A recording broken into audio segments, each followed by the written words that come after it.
robot without artificial intelligence are basically just a machine. Robotiin artificial intelligence mare just machine yookiin immoo qaama ta'a jechaadha. Asirratti artificial intelligence maali?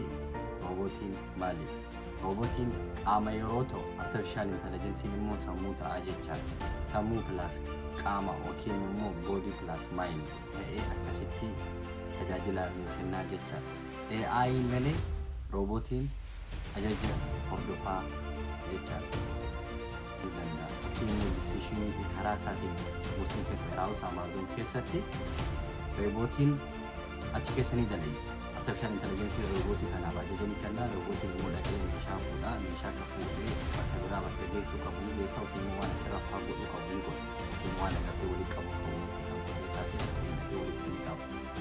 Kana kagoosisiis immoo murtiitti kennu yookiin decision kana katti kennu artificial intelligence ta'ee artificial intelligence immoo robotiin dhaqee fuudhee waan san geessa. Akkuma qaamuma ilma namaa jechaadha. Fakkeenyaaf qaama sammuu qaama. Sammuun qaamatti ni hima, qaamni immoo waan san ni godha jechaadha. Yoo fakkeenyaaf supermarkeetii dhaqee kan meeshaa bittu taate osoo mana keetiin bahin dura sammuun qaama ni ajajaa, qaamni immoo supermarkeetii ni dhaqa. Supermarkeetii keessatti meeshaa isin barbaadu sammuun qaamatti ni hima, qaamni immoo dhaqee ni fuudha jechaadha. Oo gara biraatti appilaa kan goonu taanee yookiin immoo kan ilaallu ta'e maashinii jechaadha.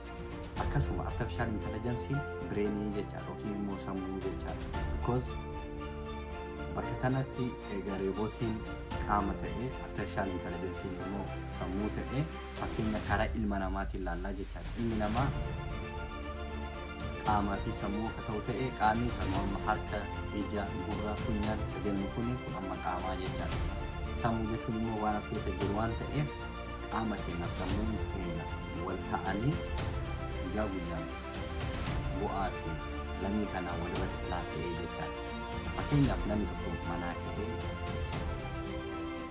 makiinaa isaa immoo konkolaataa isaa fuudhee oofee bakka deemu kan osoo manaa hin gahin mataa keessatti isaa godhaa jechaadha yookiin immoo murteessaa achis godhee gabbate godhe konkolaataa isaa kaasee gara barbaadu deemanii ta'a. Yookiin immoo supermarkeetii dhaqee meeshaa barbaadu kama tokko kama kan ibsu qabu. Mataan keenya qaama keessatti ni himaa, qaamni kan kee immoo waan kan fuudhee keessa kaa'atee deemaa jechaadha. Akkasuma artificial intelligence fi robotiin yoo walii dhufan jarri godhan artificial intelligence sammuu waan ta'eef robotiin waan akkana godheedhaan jiru immoo robotiin dhaqee waan sammara artificial intelligence maree robotiin just waan jedhaniin waan godhuu qabu. Artificial intelligence maree robotiin ajaja qofa hordofaa jechaadha. Yoo artificial intelligence wajjin hin jiraatin. Garuu yoo artificial intelligence wajjin ka jiraate yookiin immoo plus robot plus artificial intelligence yoo ka ta'u ta'e beekuu danda'a. Akkasuma immoo nama dubbisuu ni danda'a. Akkasuma murtii kennuu ni danda'a.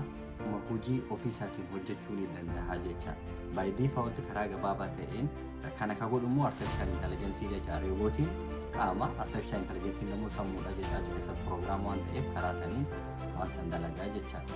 Akkasuma warri amma yeroo ammaa kana delivery karaa nyaataa kanaan amma dalagaa jiru.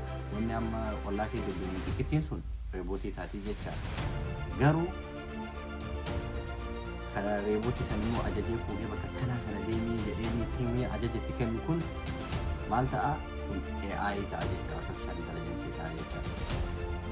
Waa'ee artificial intelligence, waa'ee network engineering, waa'ee software development akkasuma waa'ee geopolitics asirratti yookiin immoo peejii kanarratti kan waliin discuss goonu taana yookiin immoo kan rammadhaan wanta asirra wanta amma addunyaarra mara share goonu ta'a.